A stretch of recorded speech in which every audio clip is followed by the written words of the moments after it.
আসসালামু আলাইকুম রহমতুল্লাহি বরকাতুহ। প্রিয় দর্শক, দেশবাসী, আমার ভাইয়েরা, আমি আপনাদের ভাই ওয়াহিদ। তো আপনাদের মাঝে নতুন ব্লগ নিয়ে আসলাম। তো এটা হচ্ছে চট্টগ্রাম থেকে ঢাকা যাওয়ার পথে। তো এটা হচ্ছে আমাদের চট্টগ্রাম ব্রিজ। তো ওই ব্রিজটা অনেক সুন্দর, আর আমাদের চট্টগ্রাম নদীটা অনেক সুন্দর, কর্ণফুলী নদী। তো এখান থেকে অনেক সুন্দর দৃশ্য দেখা যায়। তো সবাই যারা দেখেননি অবশ্যই চলে আসবেন। তো আমি এখন ট্রেনের ভিতরে আছি। তো ট্রেনে যাওয়ার পথে এই ভিডিওটা করতেছি, গ্রামের দৃশ্য।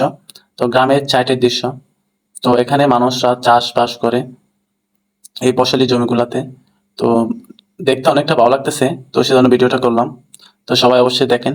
ট্রেনে চলার পথে নানা রকমের দৃশ্য দেখা যায়। দৃশ্যগুলো দেখতে সত্যি অসাধারণ। তো যারা ট্রেন ভ্রমণ করেনি তারা কখনোই বুঝতে পারবেন না। আসলে ট্রেন ভ্রমণ অনেকটা মজা লাগে। অনেক রকমের দৃশ্য দেখা যায়, কারণ এখানে অনেক স্টেশনে দাঁড়ায়। বিভিন্ন এলাকা দেখা যায়, নতুন নতুন এলাকা দেখা যায়। তো আমার থেকে অনেকটা ভালো লাগে। আর এটা কি নদী আমি আসলে জানি না। নদীটা অনেক বড়। তো যারা জানেন অবশ্যই কমেন্ট করে জানাবেন। তো নদীটা কিরকম আর সুন্দর কিরকম অবশ্যই জানাবেন। তো আমি ঢাকাতে পৌঁছে যাবো আর অল্প সময়ের মধ্যে। তো সবাই আমার জন্য দোয়া করবেন, ঠিক মতো পৌঁছাতে পারি মতো, ঠিক জায়গায়, সঠিক গন্তব্যস্থলে, সঠিক সময়ে যেন পৌঁছাতে পারে। সবাই দোয়া করবেন। তো অবশেষে ঢাকায় চলে আসলাম। তো সবাই ভালো থাকবেন আর সুস্থ থাকবেন। আর আমি ভিডিওটা এখানে শেষ করতেছি। পরবর্তী আপনাদের জন্য নতুন ভিডিও নিয়ে আসবো। আল্লাহ হাফেজ।